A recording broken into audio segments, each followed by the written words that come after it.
Okie dokie, welcome to the David Wells Experiment. This is going to be a slightly short podcast. I'm currently at work and there's a very quiet room. And yep, it used to be the play area, but it's on the side of the lobby that's closed down. So I figured, oh, that's perfect. So that's what I'm doing. Uh, slight retraction from a previous episode.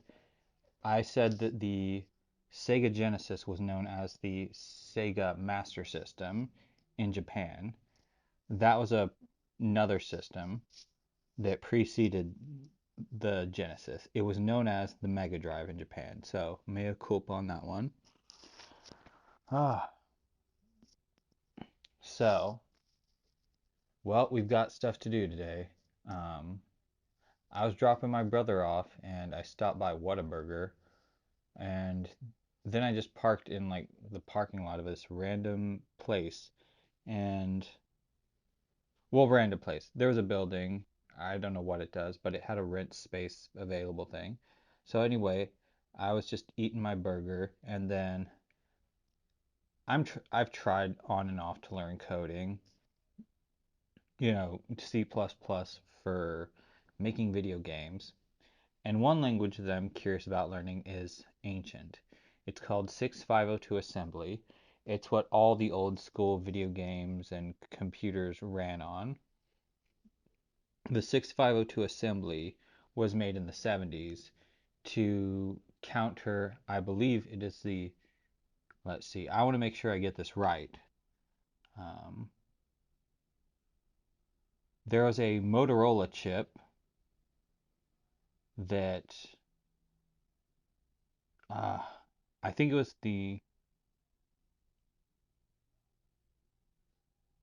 anyway, the, so the 6502 processor was made by former Motorola employees who thought they could do it for cheaper, quicker, and better.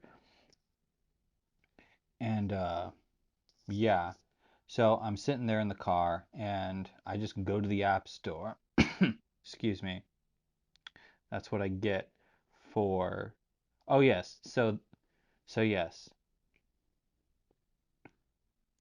Slight um pause. So what happened? So yeah, it was called the Motorola 6800 project. The 6502 team, they defected from having made that and made the 6502. Oh gosh, I've been out in the sun today. Let me say that one more time. So, the team that went and made the 6502 processor and 6502 assembly used to work for Motorola on Motorola's 6800 project. They thought they could make it quicker, easier, cheaper, and just better. And this is the processor that wound up in the Apple II, the Atari, the NES. It was, it is still even being made today, even though it's completely obsolete and who would want to buy it except for enthusiasts? And one of the reasons why I try to attempt to learn it on and off is because it's the language that the NES was made on. So it's like there's a nostalgia factor. Now, from the little bit that I've been able to look into, um, compared to what I know about other computer languages, like say Python or Java or C++, it is so foreign because so many of the things that the more modern languages do, um, 6502 just doesn't. But anyway, one of the things I did, excuse me again, sorry guys. Anyway, one of the things that I did was I'm sitting there, I'm eating a burger, and I think about 6502 assembly. So I go to the App Store, I type in 6502 assembly, and apparently there is some kind of app that teaches you how to do that. It simulates the environment you would use, and I figure, that would be a good thing to have when I've got time to kill. I just want to pull out my phone and do something. Might as well do something educational. So, yeah, I haven't really looked at it. They have a help button which teaches you about the principles of assembly and what the different stuff means. They have a couple different interfaces. There's this one called the Kim interface, the Apple One interface, and then I think one that simulates, old school calculators, which you could do assembly on. So that'll be interesting if I actually learn how to code on that. Man, it was like, it's crazy to go back to that time because back then you were basically a wizard, Harry, if you knew how to do anything with computers, or at least that's how you were treated. And it was just such a different time. They weren't a part of everybody's life. I think it was that thing where you might have had a friend who knew that had one. And going back to Satoru Iwata, I mentioned him in the previous one about Nintendo and Hiroshi Yamauchi. Um, yeah, he got a Commodore PET, and because of the similarities between that and the Nintendo or the NES, he was able to transition smoothly because they both use the 6502 processor. So it's really interesting because Commodore as a company kind of failed. They got started by a dude, um, I can't recall his name, but I'm gonna find out really quick. Let's see, Commodore. Jack Tramiel. Jack Tramiel, he started a printer company and then transitioned into making computers in like the 70s and 60s, I think. I'd have to fact check that.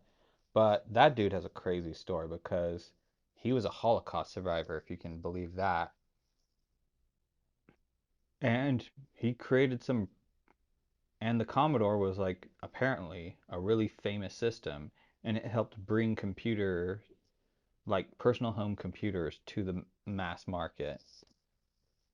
Their whole thing was they were kind of a game system, kind of a computer, and they were cheap. So I've seen demonstrations of what kind of stuff they could do, and they're apparently pretty popular. I guess one reason why I'm going to try to learn 6502 assembly is because there's the challenge. I mean, I sort of get some concepts of C++. plus plus. I've dabbled in Python, maybe looked a little bit at Java, but I can't do anything significant with it. So maybe I figure, oh, learn 6502. It's one of those old languages that they've made the classic video game systems on. And so why not give it a go? I don't know how powerful this app is going to be. I have a feeling, worst case scenario, it just becomes one of those things that clutters my phone. And I wind up having to delete or, I don't know, it's funny, we've all got that one app on our phone which we're like, why is this here? And then we wind up just not paying it any attention. Oh, before I forget, I'm going to try to get to do a Doctor Strange 2 review as a sort of shout out to my listener, Marcus. I told him about this podcast the other day, or maybe 3 days ago, and then the next day he's like, dude, I listened to your podcast. That rocked. So thanks, Marcus. That really made my day. I've been peddling this to all the guests and stuff who come through my work, and it made it feel worthwhile. So thanks for that one. And I'll try to get to a Doctor Strange 2 review. Um, but yeah, we'll see how that goes. So anyway, I'm so glad I forget how hot Texas can get. I got there and immediately the person up front, something was wrong with their stuff, and I'm like, ugh. But within an hour, everything was better. And yeah. Ah, well, thank goodness it's Friday and I have tomorrow off. I usually get Saturdays off. So if anybody comes through here and they wonder, where's he at? and I'm not even sure if when I'm publishing this video, I just wanted to make a podcast because I had time to kill. And it's going to be a short one, but yeah. I do think there's maybe one of the practical reasons of, well, you could argue it's practicality, but let's say benefits. I guess one of the benefits of learning such an archaic language like 6502 assembly would be you have to have a level of understanding of how the machine works. With the more object-oriented languages like C++, that's not required. Because I did look at a little bit of it and I'm like, whoa, what am I looking at? But not many things worth doing are easy. I remember watching some informative program that there's some country they're super prepared for like a doomsday scenario, and they have like almost every level of technology that you could think of backed up. Like they've got every old school computer, so if they have to rebuild society, they can start they have all the increments to work from. They've even got really super old school computers with floppy drives. And if you don't know what a floppy drive is, it just means that the computer is that old. I remember they got phased out in the early 2000s, and it started with Steve Jobs and his vision for computers.